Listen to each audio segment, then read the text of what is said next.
Salut à tous, c'est FC Corpnia, j'espère que vous allez bien.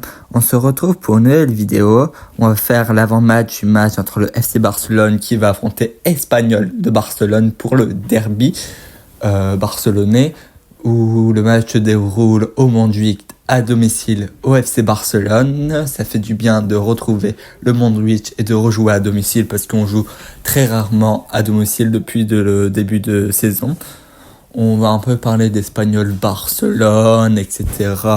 La rivalité qu'il y a entre le FC Barcelone et l'Espanyol de Barcelone. On va faire le 11 que je mettrai en place et je pense qu'il faudra faire de la rotation. Mais garder quand même une équipe compétitive parce que l'Espanyol de Barcelone, ça reste quand même toujours une équipe rivale. Et ils ont toujours réussi à nous embêter lors des confrontations directes.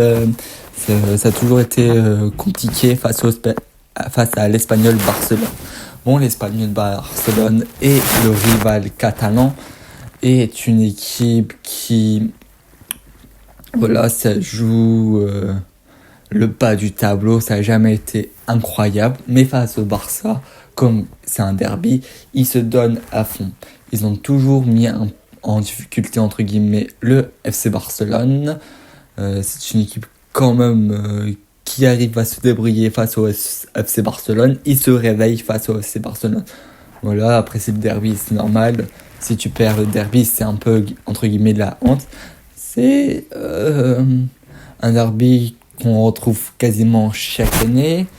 Là, ils se remonté en première division. Il faut savoir que il y a 2 ans de cela, 3 ans, je sais plus, quand le Barça gagne la Liga, il gagne la Liga déjà au stade de l'Espanyol Barcelone. Du coup, après, il y a les supporters qui viennent pour essayer de frapper les joueurs du Barça. C'était lunaire ce match.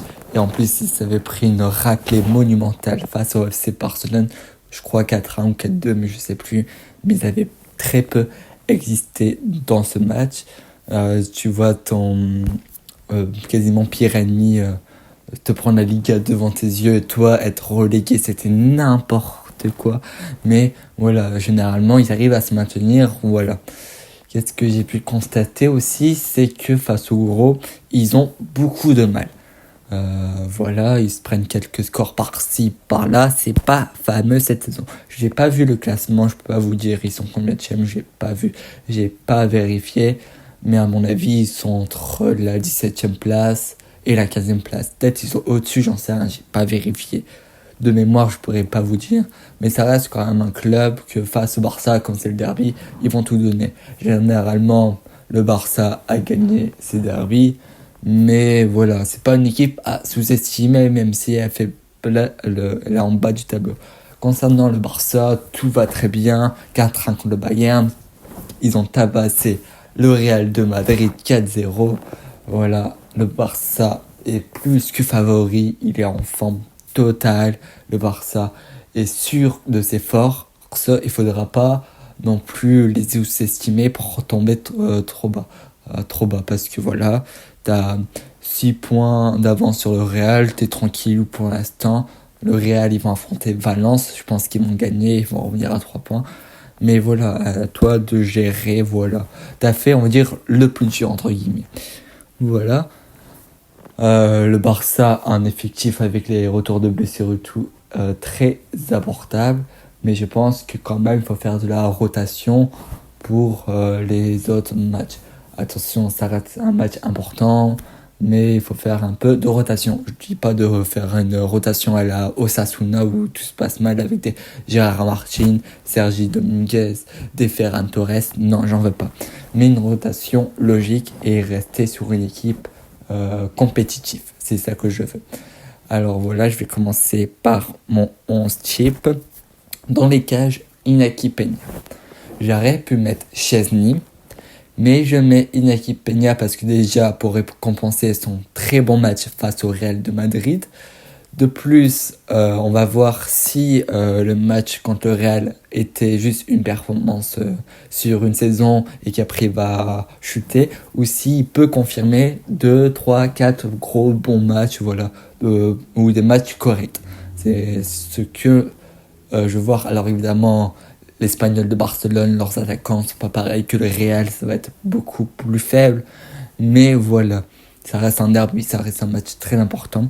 À voir si Iñaki Peña arrive à répondre présent. À droite, je vais mettre Hector Fort. Jules Koundé a beaucoup enchaîné, il a réussi son test face à Vinicius. Je pense qu'on peut un peu le reposer. Hector Fort, comme ça, il y aura un peu de temps de jeu aussi. Voilà, c'est un joueur qui pourra contenir les attaquants de l'Espagnol Barcelone, je pense. Quand même qui a quelques petites qualités, qui est encore jeune. Et un match comme ça, je pense que ça peut être intéressant. Alors c'est un match certes compliqué, mais il faut aussi faire opposer Jules Koundé, faire confiance à Hector Fort qui a été plutôt bon. Il fait quand même de matchs corrects. En charnière centrale, on va pas remplacer. Je vais mettre Pau Cubarsí, Inigo Martinez. De toute façon, les autres ils sont pas là et Garcia il revient de blessure. À gauche, Baldé. Je mets Baldé parce que sa doublure n'est pas au niveau et je pense qu'il peut encore il peut encore enchaîner. En double pivot, je vais mettre Pedri et De Jong. Je sors du 11 Casado, pas parce que voilà, De Jong il revient. Pour moi, Casado reste numéro 1 pour l'instant. Et pour moi, mais sauf que j'ai envie de le faire un peu souffler. Et l'entrée de De Jong face au Real était très impressionnante. Et en fait, comme on a le luxe de mettre De Jong, pourquoi pas le mettre face à l'Espagnol de Barcelone.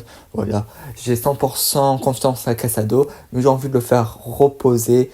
Et voilà, Pedri De Jong, ça va fonctionner. En 10, personnellement, j'aurais mis Fermín López, mais à ce qui paraît, Dani Olmo serait titulaire face à l'Espagnol Barcelone. Du coup, je vais mettre Dani Olmo. On l'a vu même à son entrée, voilà, il est en forme, il est là pour détruire les adversaires. Et un match comme Dani Olmo, comme l'Espagnol de Barcelone, sera très important. À droite, je mets Lamine Yamal. Voilà, il est jeune, il y a une semaine de repos, il a pu se reposer correctement. À gauche, je vais mettre Ansu Fati. Rafinha, je sais qu'il pourrait enchaîner, mais je pense qu'un match comme l'Espagnol Barcelone, même si je rappelle, ça sera pas facile, sera une bonne opportunité. Imaginons Ansu Fati marque, ça pourrait le délivrer et peut-être qu'il sera plus libéré et surtout face à l'Espagnol Barcelone dans un derby, c'est encore plus incroyable, ça c'est encore plus important.